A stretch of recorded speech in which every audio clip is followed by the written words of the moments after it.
somebody had made a suggestion. There was a fellow that is buying a TRA. Guy's name is Joe.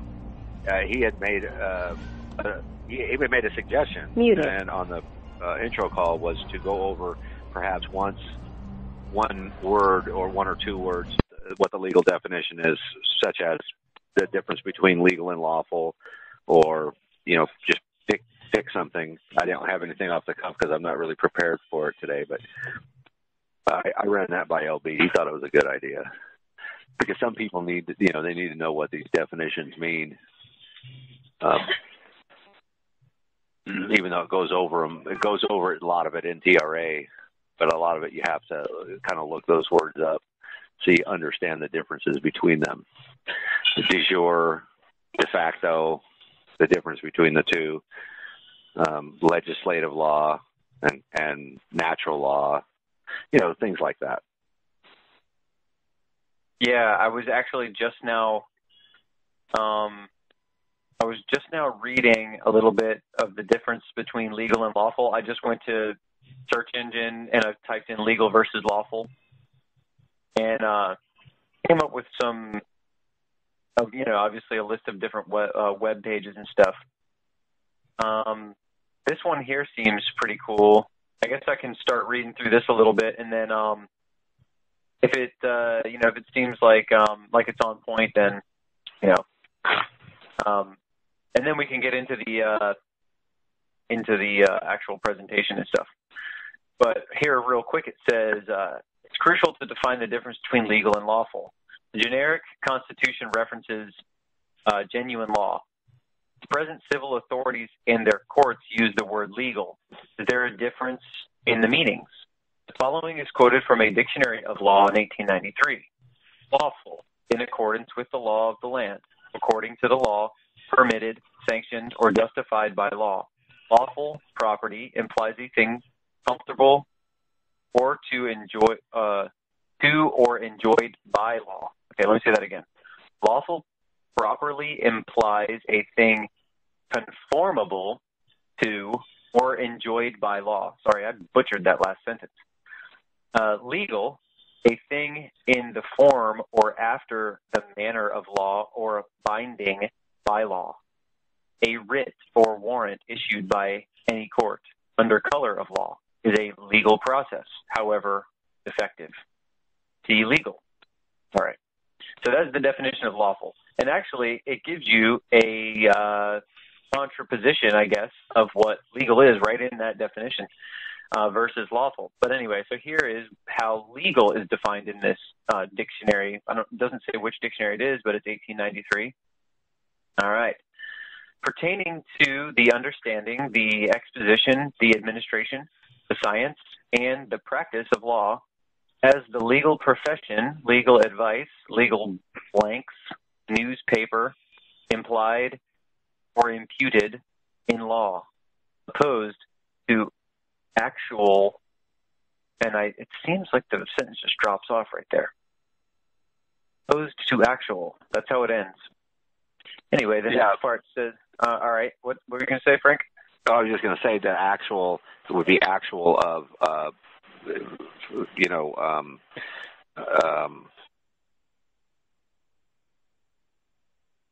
because you're explaining like de jure versus de facto or something. Right, because one is of by right and one is of by force. De facto is by force, which is by force of man. It's man's will. And de jure is by natural right. And so that would sort of fill in that definition of lawful would be, like public law. There's just certain things you don't do. And it's a common practice, like maxims of law. It's a common understanding of people. You just don't do. There's certain things you just don't do. And that would be like public law, common law, lawful. Yeah. Legal is when they say the simple section here on lawful. It just says in accordance with the law of the land, according to the law, permitted, sanctioned, or justified by law. And that would be like customs and usages of several thousand years of common law. Right. Exactly. Like maxims are developed as being a universally accepted truth. And, yeah. Anyway, Right. So the rest of this little article here, it's not very long. It's about half a page. I'll go ahead and read the rest of this real quick. It says legal looks more to the letter and lawful to the spirit of the law. Legal is more appropriate for conformity to positive rules of law, lawful for accord with ethical principle. Legal imports rather that the forms of law are observed and that the proceeding is correct in method, that rules prescribed have been obeyed. Lawful, that the right is actual or actful. Lawful means that the right is actful in substance, that moral quality is secure. Legal is the antithesis of equitable and the equivalent of constructive. That's from Abbott's Law Dictionary. Legal matters, administrative, conform to and follow rules. They are equitable in nature and are implied rather than actual. A legal process can be defective in law. This accords with the previous discussions of legal fictions and color of law. To be legal, a matter does not have to follow law. Instead, it conforms to and follows the rules or form of law. This may help you understand why the federal and state rules of civil and criminal procedure are cited in every court petition so as to conform to legal requirements of the specific juristic persons named. Okay, then lawful matters are ethically enjoyed in the law of the land, the law of the people, and are actual in nature, not implied. This is why whatever true law was upheld by the organic constitution has no bearing or authority in the present-day legal courts. It is impossible for anyone in authority today to access or even take cognizance of true law, since authority is the law of necessity. That's an interesting sentence there.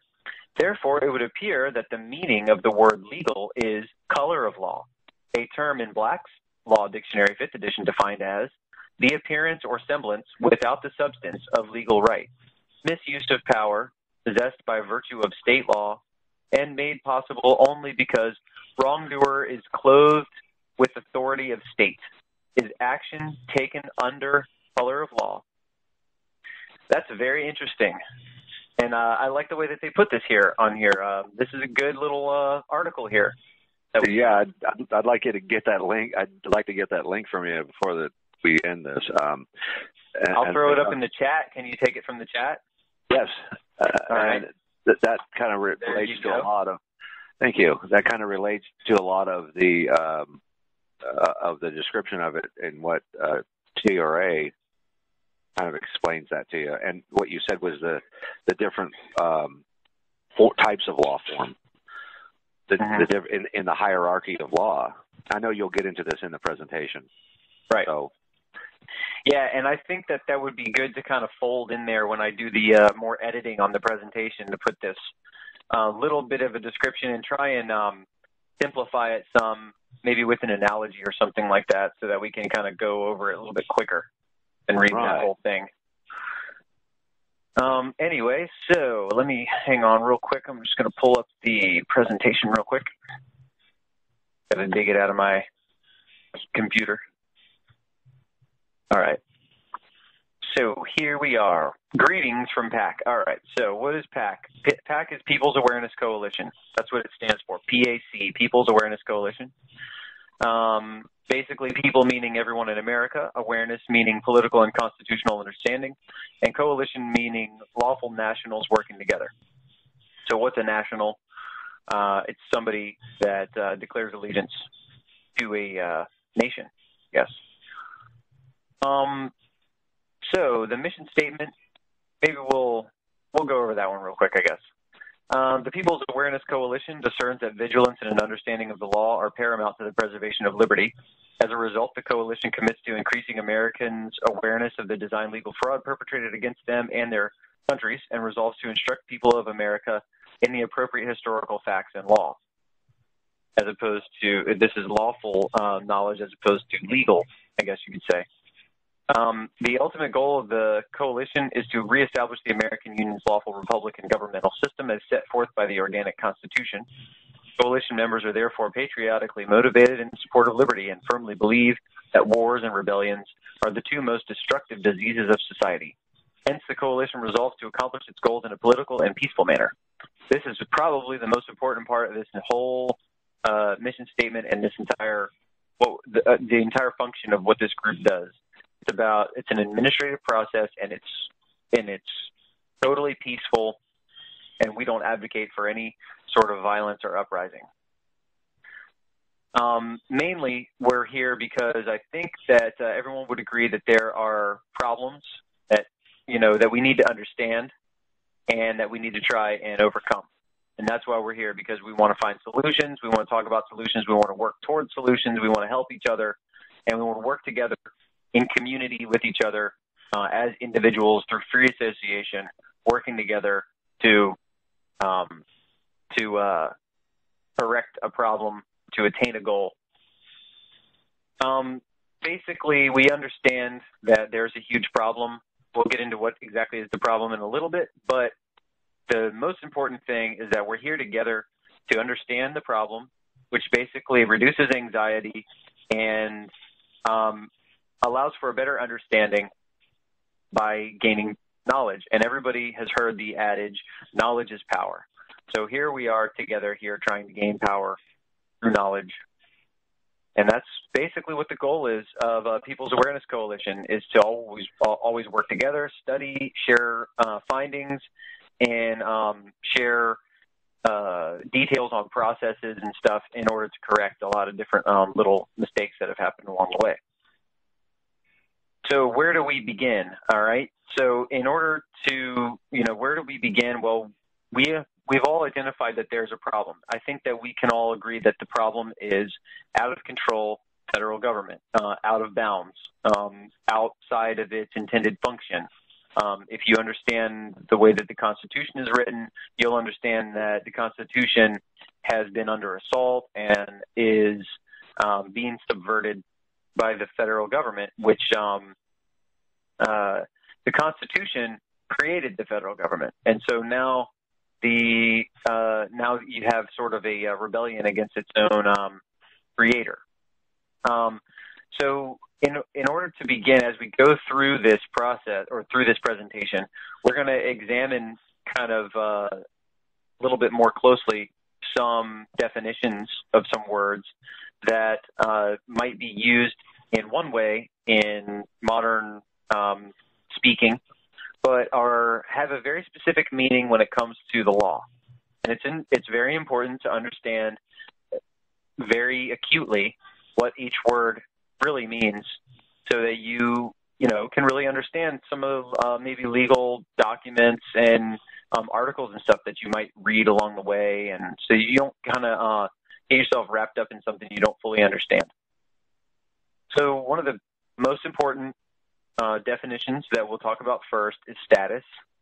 That's exactly what the group focuses on, to change the status of a person from that of a United States citizen, or as I think, say federal citizen. That's not really, I think, the right term to use. It's a United States citizen of the United States, because that's what it actually says in the law that we talk about, which, by the way, is the 14th Amendment.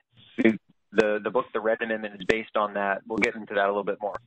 Anyway, so to rewind a little bit, we're going to go into the definition of status. So a status is the legal standing or position of a person in society.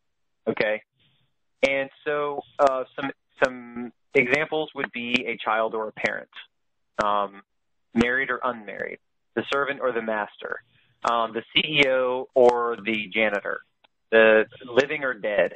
And these are all different examples of status, but the one that we want to focus on is citizenship status. Are you a citizen of the United States, or are you a citizen, or I should say a national, of a state? Are you a citizen of Canada, or are you a citizen of Zimbabwe? You can change this status, and we call that expatriation. or repatriation. And I'm sure that people have heard about that, people doing that.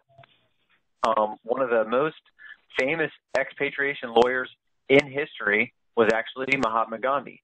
He worked in South Africa to help basically free people from the oppressive government there in South Africa by having them leave the government, because that's the best way to take away power from the government, being as the government is made up of all the people and derives power from, the consent of those people being part of the government. The best way to, say, sap away the energy from what we perceive as being a maybe immoral, morally objectionable type of system would be to just leave the system. They can't tell you not to. So there you go, is a little bit about status. And in that explanation, we mentioned citizen a few times. Let's go into that a little bit now. So a citizen is a person who owes allegiance to a government and is presumably protected by it. That is taken from Merriam-Webster Dictionary. An interesting quote that is a very famous quote. It goes as follows: government of the people, by the people, and for the people. That was Abraham Lincoln at the Gettysburg Address. And this highlights kind of exactly what I was talking about a little bit just a minute ago, that the government is made up of the people. The government wouldn't exist if nobody had allegiance to it. It would be a fictitious theory written down on a piece of paper if there was no people that had allegiance to it, and if it didn't have lawful rights to any sort of territory. So essentially, governments are made up of people. So further on into that idea, we can say safely that the People's Awareness Coalition believes that citizens bear some responsibility for the actions of their government. After all, they are part of what constitutes the government. So by their contributions and acquiescence, they empower the systems that form. And whatever that system decides to do is reflected on to the citizens, and they will bear some of the moral responsibility for those actions.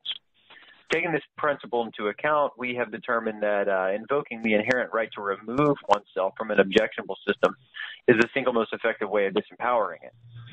So if you are a staunch abortion advocate, or I should say a staunch abortion dissenter, or somebody that's wholeheartedly against abortion, then you would probably have a problem with government taking tax money from you and then funding Planned Parenthood, which performs hundreds of thousands of abortions a year. That would be should be a big deal to anybody that is, deeply religious. Say, for example, another example: government takes your money and builds bombs and goes and blows up a bunch of towns overseas that you've never been to and you've never met those people, and they never did anything wrong to you, and you don't really understand why we, seem to be meddling around over there anyway. You might have a problem with that, knowing that you are basically, one of the sponsors of that action, so to speak. So, moving on a little bit, a group of citizens that declare their allegiance, or they have their primary allegiance with a government, they have empowered that governmental system. So we can go on now to the next. Definition here, which is power, actually. And what we mean by power is simply the ability to control. So a parent, for example, should have control over the child, not the child having power over the parent. It should be stated that there is a very, very well-known maxim of law that goes something like, the creation can never be more powerful than the creator. That is a very, universally held truth, I guess. That's that sort of idea.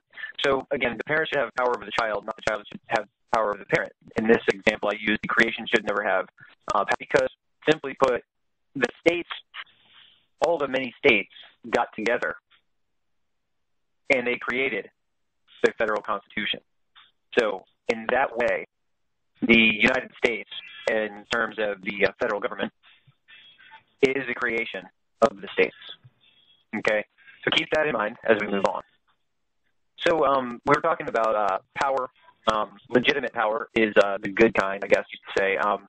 Legitimate power comes from consent. So here we have a revealing statement that's taken from the Declaration of Independence, and it goes as follows. Governments derive their just power from the consent of the governed. It's very simple to understand. If you are part of a governmental system and you don't agree with that governmental system, then you shouldn't go along with it. If you do go along with it, then it's presumed that you do consent. Whatever your mind or heart may say, your actions need to follow that. Because if you don't remove yourself from it, then the legal systems will presume that you are going along with it, and rightfully so. So your actions need to actually align with your heart. Let me go real quick and pull up the definition of maxim here. It's as defined by Google. I don't know if I really should trust this definition, but anyway, it says a short, pithy statement expressing a general truth or rule. This is a great example to use. Some that actions speak louder than words. That's exactly what I was just talking about. So you can go out and chant, you can go out and protest, you can go out and cry, you can go out and throw rocks and burn down buildings and stuff, and that's all. That's terrible things to do. You shouldn't do that stuff. But if your actions, in terms of your citizenship status, that is your main action there, you have to remove yourself from it, in case you didn't know. So, moving on a little bit from power, simply put, legitimate power comes from consent. So, moving on a little bit from that, we have the order of nature. The order of nature basically is, you could say, the correct way that power is supposed to flow. The creation should never have power over the creator, or the creation should never be legitimately more powerful than the creator. The creator could decide that they no longer want to think for themselves, and then they want to make up some sort of an AI system or something to control their lives. And we see that happening now. And some people will probably go along with it, but we don't want to do that. More on the order of nature. Here's another legal maxim. Law regards the order of nature. That's taken from Black's Law Dictionary, 4th edition. And basically, the order of nature, again, is technically defined as the physical universe considered as an orderly system subject to natural laws. So you can imagine that it's, things like parents raise their children, those children grow up, they respect their elders, they learn what they can, then they have their own children, and then the cycle continues. That sort of thing. That would be the order of nature. Natural sort of progression. So before the Constitution was written, in common law and ancient civilizations considered the following to be the true order of nature.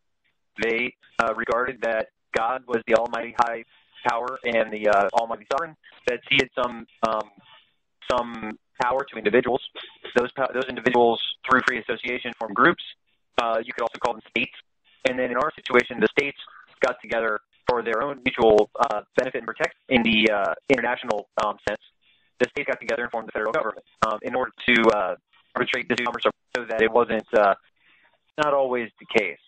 Custom and usage can allow for a lot of abuses, and that's where legal versus lawful kind of comes into play. So what exactly did happen? What changed? What exactly happened to, trick people into voluntarily giving up their rights? This is where we really start to dig into the 14th Amendment itself. The 14th Amendment, again, is the subject of the book, The Red Amendment, which is written by L.D. Bork. And he is obviously the author of the Red Amendment and the founder of People's Awareness Coalition. The 14th Amendment, the complex language in the 14th Amendment, created for the first time a status called United States citizen or citizen of the United States. Prior to this, all individuals were members of their state, or they were citizens of their state. So that's very interesting because, as we know from previously in this presentation, that by declaring allegiance or by having primary allegiance to a government, that is what empowers that government. So if all the people in all the many states are now United States citizens, instead of Virginians or Marylanders or Alabamans or whatever, if they don't have their primary allegiance to their state, then their state has that much less power, and the United States government has that much more power. So basically, by that transition being made, the states have been disempowered, and the federal government has taken complete control. This is exactly what happened in the Reconstruction Amendments, and the 14th Amendment is the primary fulcrum of this change. Actually, one of the more subversive and insidious parts of the 14th Amendment is actually the Section 4, where it talks about the public debt and how the public debt cannot be questioned. And then consequently, or subsequently, so to speak, later on in the chronology, we have the Federal Reserve System and then the Social Security Administration. Okay? All of these things work in concert together to accrue a massive debt and to make sure that the citizens of the United States cannot question that debt, that they have to be signatories to that debt and take on that debt personally.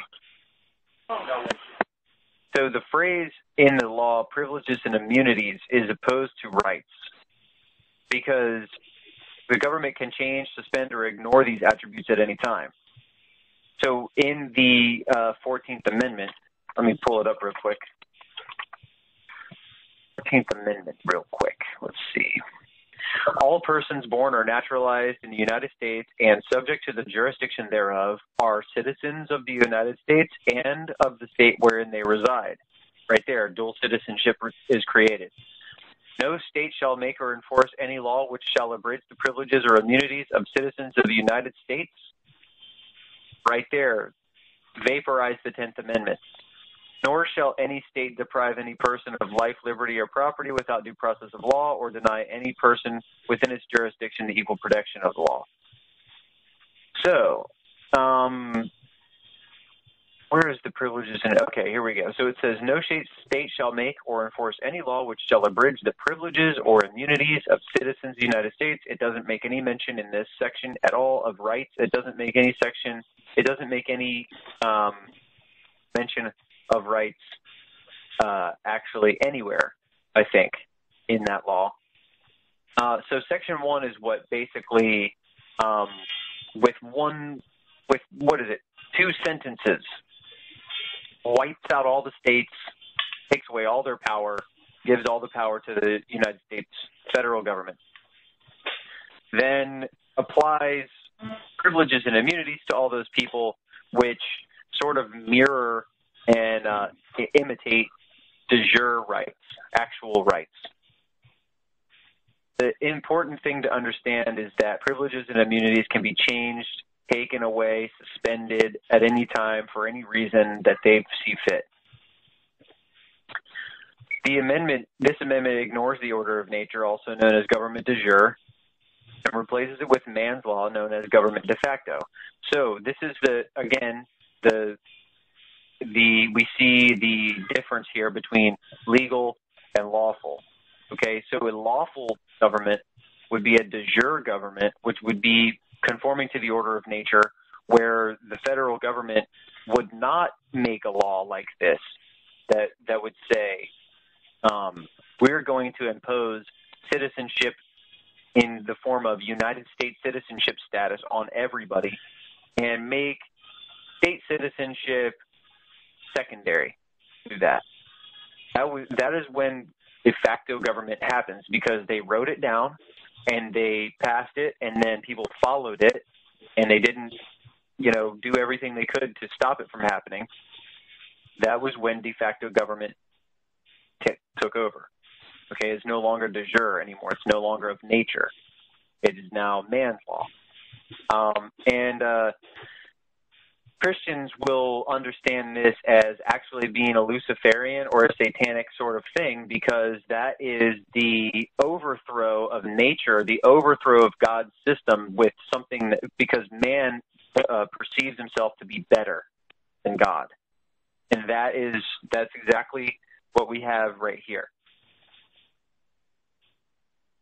So what we have now is the new order. No longer the order of nature; it's the new order. It's the new world order, I guess. They would like to have a condition of world communism, and this is undeniable because it's admitted by those that push that can down the road. The powers that be, whoever you want to call them, the Illuminati or whatever you want to call it. They admit what they want to do. Karl Marx wrote down their intentions, and then lots of people have tried to push that vision forward. World communism is the ultimate vision, but here we're going to focus on just what's going on here in the United States, and we'll talk about the new order of the United States, that being the federal government, being at the height of the top of the pyramid, or the top of the ladder, or the order of power, the flow of power. Okay, the federal government is the highest power of the land. They then cede some power to the groups or the states, and that can actually be proved by the fact that in Section 1 of the 14th Amendment, it says that all persons born or naturalized in the United States and subject to the jurisdiction thereof are citizens of the United States and of the state wherein they reside. So how is the order of that sentence written, right? The sentence goes, citizens of the United States and of the state wherein they reside. So the state is the secondary thing. So the federal government is giving some little bit of power to the states, and then on down the line as individuals, and God is omitted from this order. This order is known as collectivism, where the group is always considered more important than the happiness and the well-being of the individual. And there are lots of different collectivist systems out there. Recognized are socialism and communism, and Lenin said it best when he said, socialism is just a way to get to communism. So you have communism as basically the ultimate end game goal there. And what we have here now is some sort of amalgamation of a bunch of different sort of governmental philosophies, but always sort of making some progress towards a more socialistic or, say, communistic governmental system. So just to real quick recap a little bit here, political power comes from groups of people that share the same status. This is why the states seem to have no power. All the people in the states are citizens of the United States, not of their states primarily. So that's the big difference there. What the People's Awareness Coalition aims to do is to bring power back into the states by bringing people back into the states, by bringing their allegiance into the states, by severing ties on an individual basis with the federal government, with the United States government, and reestablishing an allegiance to your state. That way, the federal government has that much less power, and the state has that much more power. That's the way that it was intended by the founders, and that's what we really aim to try and do. You see that state national, that's what we like to call the individuals that have gone through this process. Nationals of the states, state nationals, same thing. They understand and they stand on and understand unalienable rights. They understand what they are, they understand the order of nature, and they will act to protect their rights. That's the most important thing, because just knowing what it is isn't really enough. You really have to sometimes stand up for yourself. Federal citizens, on the other hand, or citizens of the United States, actually, they stand on government-granted privileges, and they hope that they're not taken away, changed, or suspended for arbitrary reasons. And they often don't understand the law. They don't take the time to understand the law, and therefore they're just at the mercy of the system around them. We don't see this as being a very comfortable position. So what we want to do to fix it is to correct the situation by bringing the power back to the states as intended by the founders, by correcting your status to that of a state national. This means pledging allegiance to a state, thereby bringing political power back to the states and bringing the federal government back into its intended function. The People's Awareness Coalition is here to provide the remedy, but we need your help. And it has been the mission of PAC since 1998 to bring proper constitutional education and political awareness to all Americans. But in time, it was realized that most Americans are not quite ready, and thus PAC Alliance was formed. So a little bit about PAC Alliance is PAC Alliance is basically all of those people that understand the information, or they would like to understand the information better, and they want to help out with functions that this group is working on and various projects that we have going on, which actually there are numerous projects right now going on. And I think that all the people that we have that are really involved are kind of hacking away in different directions, so as to basically reconvene and share everything that we've been working on together. And a lot of people we've got people that are working on doing a more in-depth analysis of the book and doing some sort of user-friendly type of material to help guide people through the reading of the book. And we've got people that are compiling study curriculums and a sort of a buddy system that's going to be formulated. And we need help. And that's basically all the people that are willing to work on things, willing to learn, willing to do research, willing to come and be part of the group discussions and everything. Those are people that we would consider in the alliance, the PAC Alliance. People's Awareness Coalition is basically made up of people that have gone through the process and are now on the other side and are working kind of like Neo and Morpheus and Trinity to try and unlock people from out of the system and try and bring them into the real world.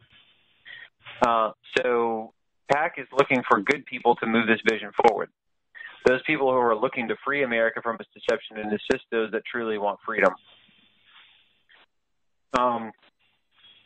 So a little bit of information about what we do can be found on the website pacandlaw.us. There's been a bunch of papers that have been written, supplementary papers to the book, the Red Amendment. The book can be found at redamendment.net, or you can contact me via email or Facebook, and you can get a copy of the book, and I have them for $30. You can start your educational journey at pacandlaw.us with the assistance and consultation of PAC members at the Facebook group Official PAC Alliance. Again, you can find me on Facebook. I'm Levi Fishbone Charlton, and you can talk to numerous other people that are on there. And once you get in touch with one of us, then you'll eventually get in touch with all of us, I think. Even if you're not in a position to change your status, you can assist those that are, and you can volunteer your time to assist with different projects and know that you are contributing to a new, better future for all Americans.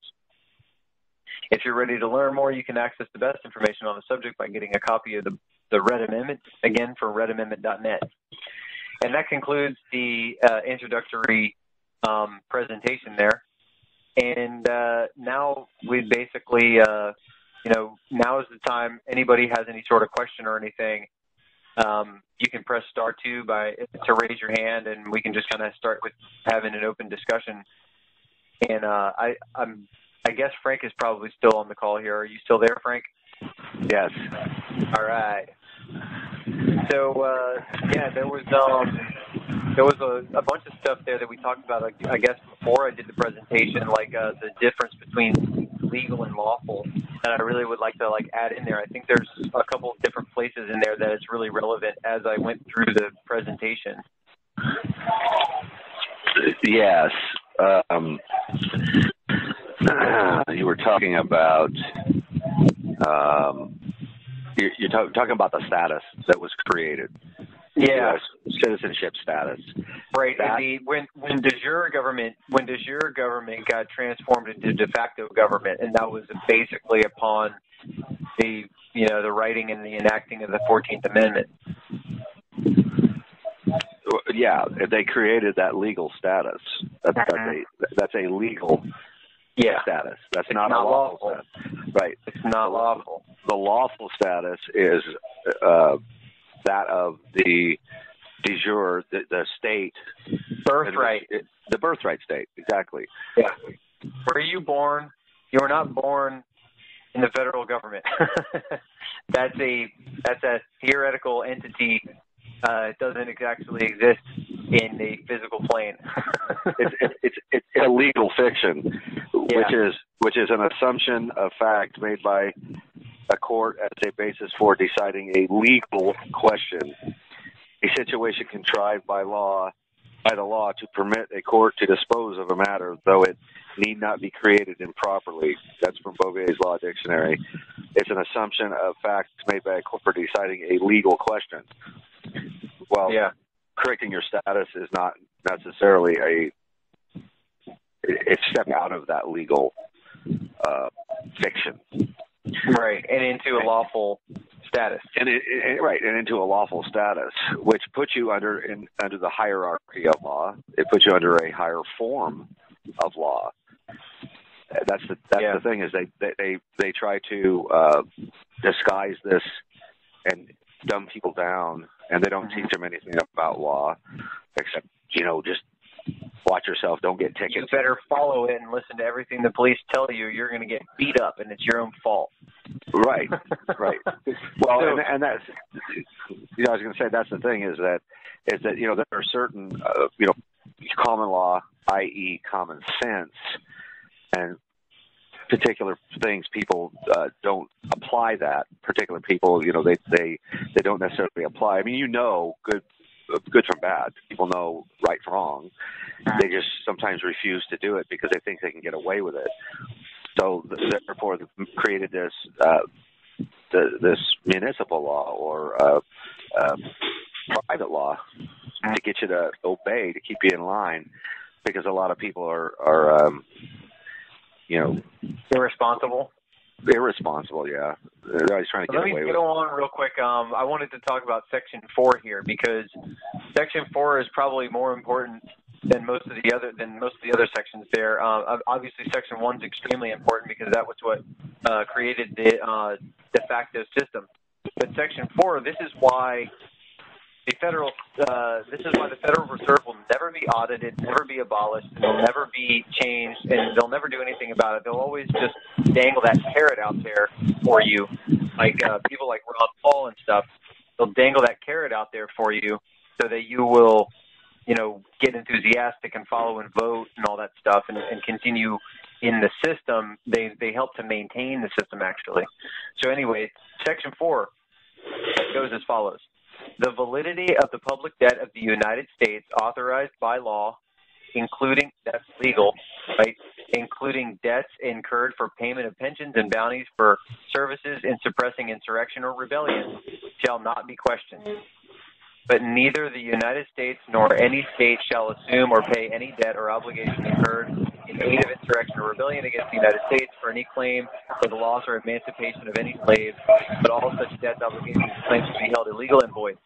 So there, what we're hearing there is basically it's saying that if you are a United States citizen, you cannot question the validity of the debt. And it also says there for suppressing insurrection and rebellion. So the only way an insurrection or rebellion can happen is from within, from basically people that claim that status, but then want to deny the authority that the federal government would have over you then. So if you're a United States citizen and then you start to say, we don't believe in the public debt, we don't believe in this system, we think this system is bogus and we don't like this system, but you don't change that status, then you're technically in rebellion. And then, this section here, it says right there, that neither the United States nor any state shall assume or pay any debt or obligation incurred in aid of insurrection or rebellion against the United States, or any claim for the loss of emancipation of any slave. So it's basically, that's why the Federal Reserve, which basically holds the debt, and they take out the loans, and they use the people as collateral, and they take out the loans, and they use the Social Security number to catalog everybody like a earmark, or like a cattle, what they put a little tag on the ear of the cow. You know what I mean? That's your slave number. That's your Social Security number. Then they use you, they hold you up as collateral against the debt, and then they take out giant loans. And then these giant loans are used how?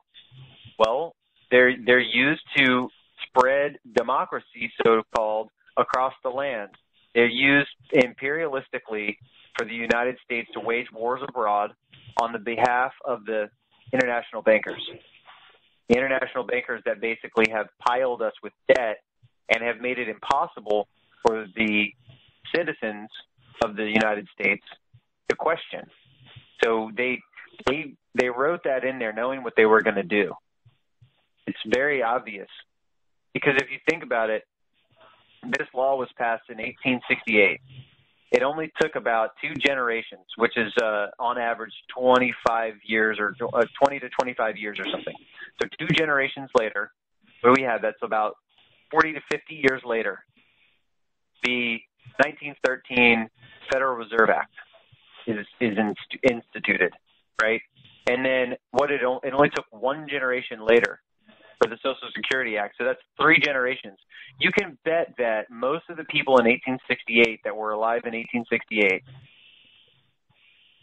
were dead by the time that 3rd generation came around and the Social Security Act was instituted. And that's what basically tied everybody in as collateral on the debt that was accruing from the Federal Reserve Act in 1913. So that means basically all the people that were born before 1968 or 1868, they were members of their states. Everybody born after that was United States citizen.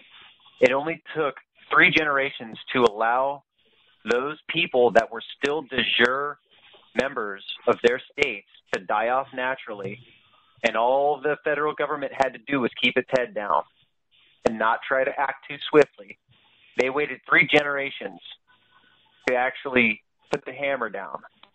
And when they instituted the Social Security Administration, and then they started basically pushing debt as high as they could go, and then exponentially, if we were to look at a growth curve of the debt, we would see some fluctuation, but it would be kind of flatlined all the way up until about, I don't know, maybe like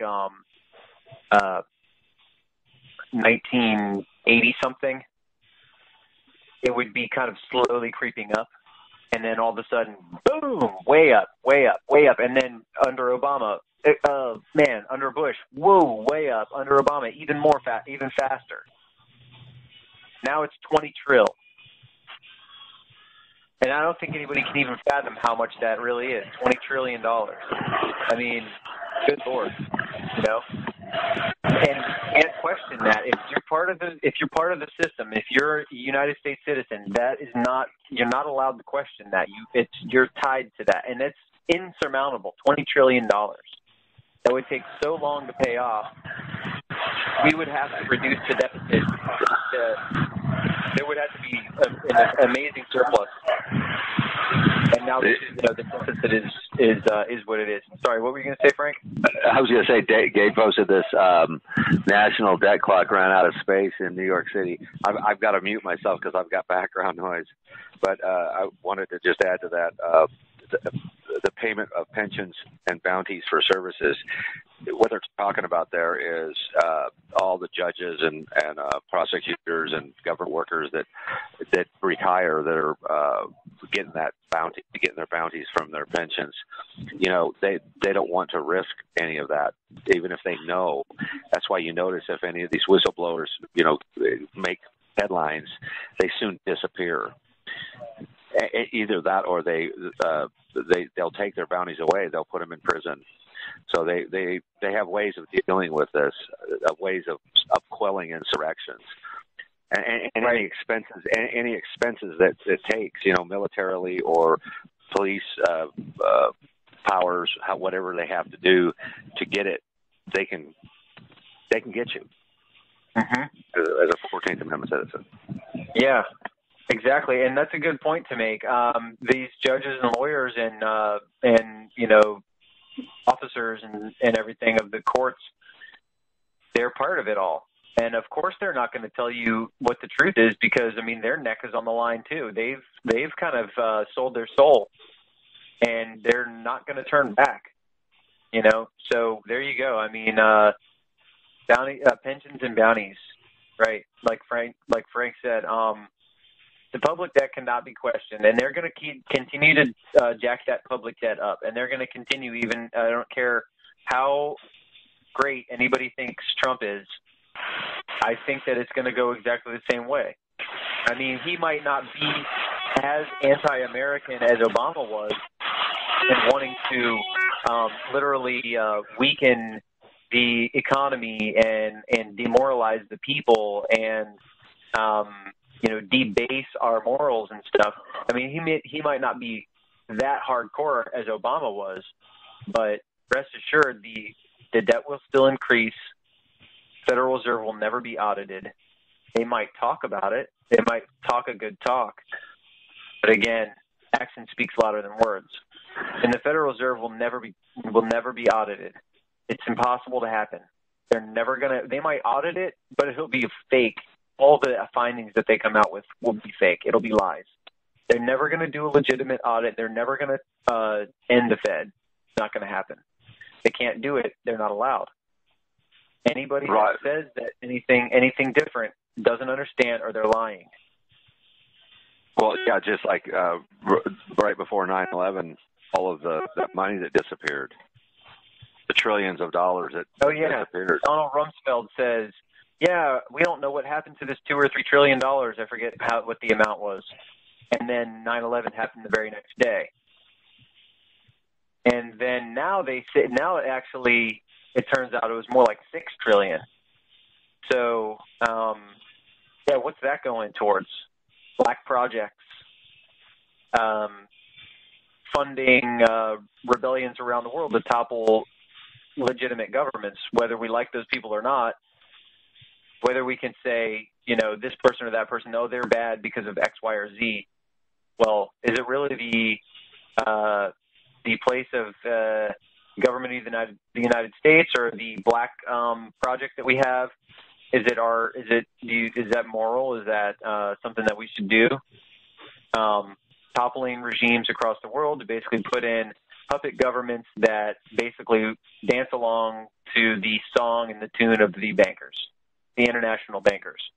That's exactly what's going on right now. And anybody that basically remains as a part of this system is contributing to it. So in that way, and, we understand, this sounds like an attack, and I don't want to sound like I'm attacking anybody and looking down my nose at people for not knowing what I'm talking about maybe, or for not having heard about this before. But this is the reality that we live in right now. And everybody knows that I think it's something like 90% of the people in the United States, they know that the Federal Reserve is private and that the debt is bogus. And that there's got to be a way to get out from under this. Voting's not going to help. You've got to make a statement by taking your 2 feet and walking right out of the door. And being like, look, this is all a sham, and I'm out of here. And I'm not going to be part of this system anymore. I don't think that this debt is legitimate. I don't agree with what the government does with the money. Who knows what they do with the money? They just lose it, trillions. They just lose trillions. Trillions of dollars. It's unfathomable how irresponsible that is. It's insane. And rest assured, that money is not going into the pockets, into the hands of good, moral people. It's going into the pockets and into the hands of the worst of the worst of the worst. Donald Rumsfeld, Dick Cheney, George Bush, Condoleezza Rice, Barack Obama, Valerie Jarrett, Joe Biden, Hillary Clinton. Hillary Clinton. They want to make it. They make it sound like they're it's different parties, but if you want to boil it down, they're just two sides of the same coin. It's a controlled opposition because they all go to the same golf courses. They're all in the same country club. They're all hooked into the same thing, and then it's a stage act. It's like wrestling, professional wrestling. It's all an act. These guys don't hate each other. They go out drinking and partying after. It's the same with the politicians.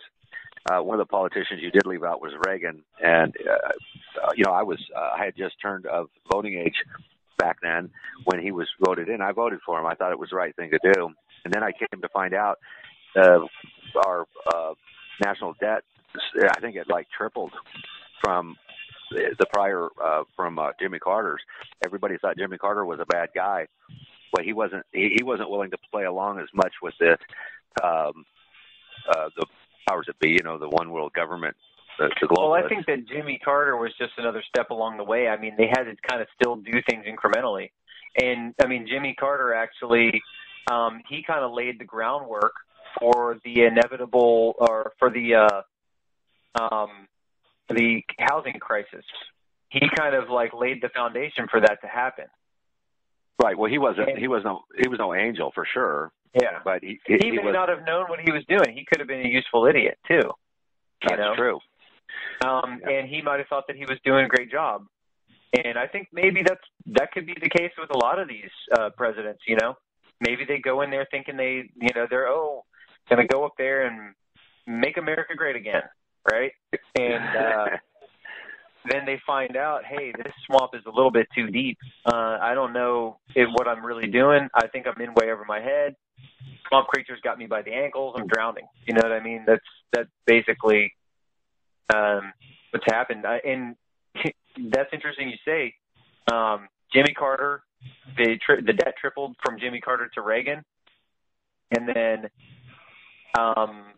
there was not really a whole lot of crazy increase in debt under Bill Clinton, as I understand. But then Bill Clinton actually did away with a lot of the stop blocks and the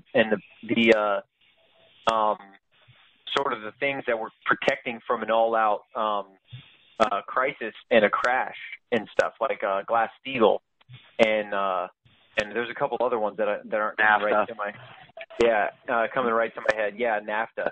NAFTA, that was another one. And then Bush doubled, I think, the national debt. And then Obama, I think, close to tripled Bush's record. And then now, of course, we're at the, I think, maybe past the point of no return where, maybe the interest on the debt is just going to be way too much to deal with. I mean, $20 trillion. How could you ever come close to paying even just the interest on that? How are you ever going to pay that down? I mean, Gabe says in New York they can't even count the debt anymore. Print more Federal Reserve notes. Yeah, they're doing that now too. There's currency manipulation in progress right now. I think Iran and China are trying to print $100 bills, and they've made some very, very convincing fakes, and they're circulating them in mass. And there's only one way to know, and that is the texture of one of the letters. And I don't know which one of the letters it is, but there's like a sort of a texture, and it's raised a little bit. And you can tell, the only way they can tell is by this texture on the letter. And so I guess they're going to try and flood our, currency markets with fake $100 bills. And they're already printing billions of dollars, at least under Obama, the quantitative easing 1, 2, and 3 that he did, where they just printed and printed and printed and printed until their heart's content. And, I don't know. I mean, Gabe says people think Bitcoin will help. Well, shoot, Bitcoin, that only exists in the cyber world.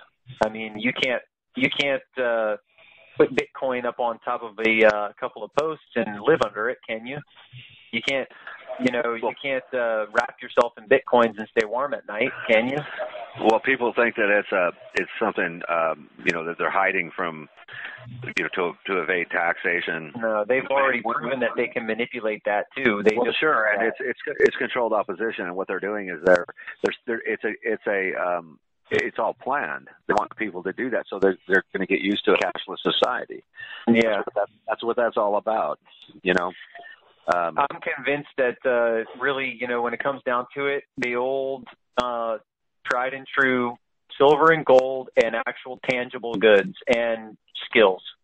Those are the things that are always going to be valuable. That's what Nixon had. He played a part in there. He took us off the gold standard. He took away the gold standard. So there you go. It's like this incremental thing that's been happening. Every single president has been part of it. It doesn't matter left or right, R or D, red or blue. Doesn't matter at all. Jackass or elephant. Well, and two, the way the system's supposed to work, the president doesn't write legislation. That's all done in Congress. But as we can see, that's all been executive orders. Right, and it's all been usurped via this United States Code, the one that talks about the Totalitarian Empire, Title 8, 1101, 37A, Totalitarian Party. That's one thing LB was telling me the other day. He read how many were pages of that U.S. Code back in the mid-'90s, and that's how he discovered. That's why they call it a code. It's a U.S. code. Like a code of conduct, or a secret code, and it cross-references. It'll have one Title 8, 1101, 37A, and then there's another C title, it's sort of a reference, and you really got to be on top of it. And I don't think anybody has read that. I don't know anybody other than LB that's actually read the whole thing. So the way they've written it, they get their lawyers in there writing all this stuff, and it's to trick you, because most people aren't going to read it. It's a maze. It's a maze of legalese. And they just make up all this legal nonsense. And it's not nonsense, though. I shouldn't even call it that. That's belittling it. It's actual deception. It's well thought out, well placed, masterfully executed, and nobody's privy to it at all. Well, not nobody, but very few. Well, it's all part of their plan of dumbing everybody down, just like, for the most part, Facebook and other social media, these smartphones, they've do 12-year-old kids really need them? My son and I, just something that we kind of do. I see people texting and driving, and I'll honk my horn. I don't care if they're in the lane next to me. I want to get their attention so that they'll pay attention to where they're driving. Well, this fella, we did that. He's driving. I say, hey, this guy's he's got an 8-inch lap, whatever you call it, telephone, but it's like a big screen telephone. And the guy's driving his car and he's texting. I said, honk at this jerk. So he honks at the guy, and the guy's looking around. He don't know who's honking. He's looking behind him, and then he slows down, and he speeds up and looks over at us. And I just look right at him, and he sways over and hits the curb. He grinds his wheels on the curb. We're just laughing at the guy, But what the point is that they don't, it's nothing is more important than your status. So you got to check your status. I got to see what this text message is about. Is it really that important? They're all distractions, and most of that stuff is meaningless. If the world were to end tomorrow, would it have meant anything? No. Yeah. And the point is that they control people via this law that nobody wants to know about. Everybody's been dumbed down with it. It's all right there. It's all in the Red Amendment. He's done a good job, just an excellent job of piecing it together. It's one of those kind of books that there was one fellow that he stated that he takes it everywhere with him, and it's second only to his Bible. I remember hearing that guy. Was he on one of the calls? He was one of the calls back. It's been over a year. Over a year ago. Oh, yeah. Yeah, and he had some other issues he had to deal with, so he's kind of dropped out of the scene from PAC. But there's been quite a few people that I've heard that from, and most of the folks that are really serious about it, I'm finding more and more the deeper I get into this, they don't socialize on Facebook. They don't have no use for it because they see what it is, and for the most part, that's what it is. People just want to, look at me, look at my car, look at my wife, look at this, look at that, and so trying to disseminate PAC, we have the forum, which is sort of kind of slow moving at this point, but I would think it's probably because everything's monitored, all the CIA and this is a data mine is what it is, the whole internet, and I would think that just from my experience, PAC is probably the safest space on the internet to be if you want to be on a social network, and it's not really social, it's a forum, and it's a forum for education, and it's a forum for learning. Gabe says he uses Facebook to do what he can to maintain focus and on what needs to be done. People have to be hungry for the truth. Yes, Gabe, they do. They have to want it. They have to want to seek it. And it's not an easy step for a lot of people, but the data that is contained in TRA breaks it down. It takes it bite by bite. You've heard the old saying: you don't eat an elephant in one sitting. You eat it one bite at a time. So that's what TRA is, and it takes a while for some folks to get through it. It took me a while. I'm going to admit it, and I'm not afraid to admit it. But once I did get through it, and once I was able to get it, and so that's why I'm here. I'm here to help. To help with PAC. Yeah, and do you want to go over real quick some of the projects that we have going on, and then we can probably wrap it up soon after that. But I just wanted to let those that are on the call know some of the stuff we got going on. And real quick, one of the things that I'm going to be working on is the PowerPoint presentation, not just the one that we do here for the introductory call. We're going to actually making a PowerPoint presentation for each of the chapters of the book, and then that will help hopefully to guide people through it easier, and so that it's not just so we'll sit there and get through it all. Yeah, we're working on that project. We're also working on getting a permanent slot, internet radio for disseminating the information. We've got a one coming up Friday on Nicholas Landholt's program. I'm not sure what the name of the program is. It's a radio broadcast. I guess he does it weekly. He's on the call right now. You can go ahead and raise your hand. *2, Nicholas, and we can unedit you, and you can talk about that. Another project is we're creating a PAC handbook for the PAC Alliance, for people that want to, get with PAC and help PAC Alliance and want to learn more about what we do. And some of the other projects are the study tutoring for people that need help, and that's part of the different levels of what PAC is about. We've got right now, this is basically level 0, which is the introductory call, and where we get you to look into the TRA, the Red Amendment. And once you get the Red Amendment, you acquire the Red Amendment, you're at level 1. Level 1 is a self-study level, and we have the forum, the general forum on the internet, which is accessible to anybody. You don't even have to have TRA to get on the general forum. But once you get TRA, you become eligible to access the level 1 forum. And on the level 1 forum, there's a whole bunch of more related materials and suggested readings.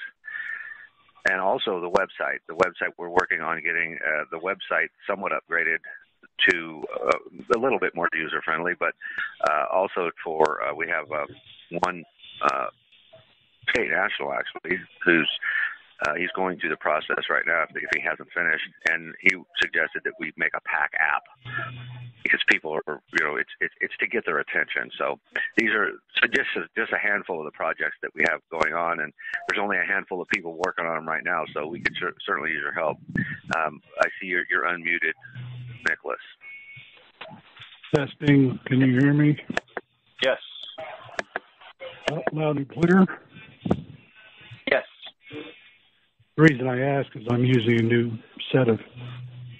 new headset that my son bought me for my birthday, and I'm not used to it. It's a gaming headset, and I'm not a gamer, but I just plugged it in. I kind of read the directions, plugged it in, and I've been listening and hearing y'all well. I just wanted to make this first time. I mean, the mic doesn't really move. I mean, it goes up and down, but it doesn't. I can't get it right in front of my mouth. So as long as you can hear me, then that's good. Yep. Yes, the name of the show Friday is Christian Revolt Long Overdue. And, it's every Friday at 4 p.m. Eastern, and we're going to have, I guess, you, Frank, and LB the next 2 Fridays. And I'll talk offline with you, Frank, on some sensitive topics, I guess. Right. Hopefully we're planning for 2 shows. I'm just hoping that somebody doesn't cut us off after the first show, but I'll get more into that offline. Sounds good. Yeah. That should be interesting.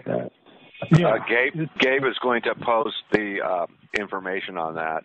He posted it last week on Facebook, yes. And he's going to do it again, more than likely tonight or in the morning. And then that'll give anybody that's on Facebook, he goes by Arch Gabe, as in Archangel Gabriel. Mm-hmm. Right. He says he's going to repost it in a minute. But that would be a good one. And if you have any questions, you can call in. There's a call-in number. I don't know if there'll be time for a lot of that, because I'm sure that Nicholas is going to have a few questions for us as well. But I just encourage you all to get on there. And if you're not, if you're not busy or you're not working, I guess that would be 4 p.m. Eastern time. Yeah, I can at least listen in while I'm working and stuff, and then I can take breaks anytime I want if there's like a discussion going on. Well, and that would be good too, because you are a state national. You're a Virginia state national, so I'm trying to encourage anybody that is state nationals, to call in, perhaps discuss whatever they want to discuss, what they've been through, or maybe have a little bit of input on that. But yeah, I still have to get with LB as far as what our dialogue is going to be, what it's going to consist of. But pretty much we just kind of go with the flow. The last one we did. Go ahead. I was just going to mention that we want to get as much of the key info out in this first show, and that's what I want to talk about offline. But the most controversial, what the naysayers are saying, if there's case law, what kind of problems people have run into or may run into, those kind of things.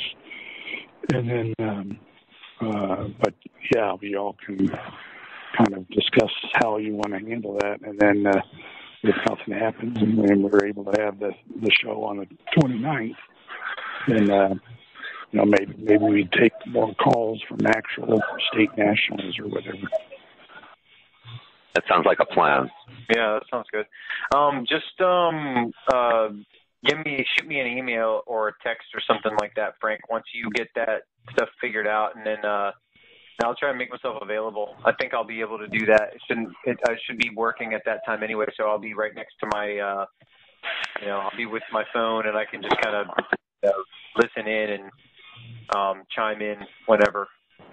And just to let you know, there are 3 15-minute segments divided up by 5 minutes of station promos. So the first segment is 4 to 4:15. Second segment is 4:20 to 4:35, and then the last segment is 4:40 to the end of the show, which is 4:55, and all those times are Eastern. All right, sounds good. Yeah, that's exciting. That's great. I'm glad to hear that there's more exposure, and this is a great opportunity. So I want to say thanks to Nicholas for that. Well, as I say, I'm no Alex Jones, and I both, whether it's entertaining wise or hammy-wise, I don't interrupt my guests every 30 seconds to hear myself talk and to show my audience how smart I am, because I'm not smart. I let basically my guests run the show. I'm not a real talkative guy, so I'll just interrupt with a question maybe here or there and interrupt when the breaks come up. But I like my guests to carry the show because they're the people who are the experts. That sounds great. Yeah, that's good. Well, I gotta probably hop off of here. So, was there anything important that anybody wanted to add before we call it quits for tonight? Nope. All right. Well, on that note, I guess I'll say good night and thanks to all of you for being here on the PAC introductory call. And I hope that you guys join Nicholas's show on Friday at 4 Eastern, was that? Yes, sir. Okay. Friday at 4 Eastern. Try and find the link on Facebook that Gabe is going to be sharing. And if you don't have Gabe on there, then I guess try and contact Frank and get a link from him so that we can all be there and listen to what's going on. I could give out the call-in number now if y'all want. Go ahead. Okay, it's 410-848-9191. Okay, and is that like sort of a thing you can call in and listen to the show and then raise your hand, kind of like how you did for this show tonight? Right. Okay. No, it's you call in and then Dick or Jane will answer, and then you just say, when I had a question. Oh, I see. Okay, and then you listen to it on a different. And you listen to it, and then you'll hear me say, we've got a caller. Go ahead with your question. Okay. So is there a listen only? Is there? I guess if you go through the link, then that's like a listen only link, and then you can call in on the number. No, well, the station is Liberty. I'll give you the website: LibertyWorksRadioNetwork.com. LibertyWorksRadioNetwork.com, and on the left-hand side of the home page, you'll see where you can click the on-air button and listen to the show. Oh, that's okay. Yeah, that's good. If you want, you can call in on your phone to ask questions. Now, the other issue that Frank and I haven't ironed out yet is the station actually only has 3 lines. So I'm going to be calling in on a line, and if we have 2 other people get the other 2 lines, then actually nobody can call in. They'll just get it. Well, they could do. I'm going to do it. Frank could call in B and then call in on the conference. They could do conference and then call in on the single line. Yeah, that's what we had talked about. So yeah, we're going to do like a 3-way call. Okay, cool. Then that'll leave a line open for callers. Gabe wants to say that he will like to call and record the show on Friday, or he will somehow record, I guess, over the LibertyWorksRadioNetwork.com or something, right? I guess. Now, the shows, these aren't podcasts, so and just to let people know, you might have to have a special program for that, Gabe. Just to let you know. Sorry to interrupt you, Nicholas. Well, after the show, the station sends me a link to the show, and then I can send that out to anybody via email. It's a large great. file. So they're recording it, and then you can. They're recording it, and I download it to my computer, and I send it to whoever I want. That would be helpful, Nicholas, and then we could have Gabe put it on his YouTube channel, which he seems to have a culmination of many recordings on there already. The 4 broadcasts that we did with on what was that other radio station? Revolution Radio. We did 4 shows on that, and actually we had one particular fellow that was he's been a state national since 2003, I believe, Bobby Lohman. He had some wonderful insight for us. There was show number 3, I guess. The first half hour was Bobby, or the first hour was Bobby on there. So he's got that on his YouTube channel too. Oh, he has all those on there? Yeah, he was able to get those recordings. He cut out the commercials and just edited it out. So, yeah, he's got them all on his YouTube channel. You just go to Arch Gabe is his handle on Facebook, and so you can go there and check it out and friend Gabe, and you'll get all that all the links for that stuff. Yeah. Okay. Sounds good. And one other, I was going to mention, the live show is, I say, Fridays at 4 p.m. Eastern, but they rebroadcast the show on Friday night at 10 p.m. Eastern and Monday morning at 9 p.m. Eastern. Oh, wonderful. So people who miss it live can hear the rebroadcast at those 2 times. All That's right. awesome. Yes, this it is. Great. Very good. Very good. All right.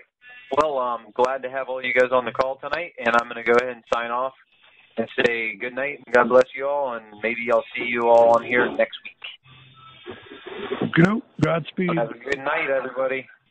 Good night. Your line has been disconnected by the moderator. Goodbye.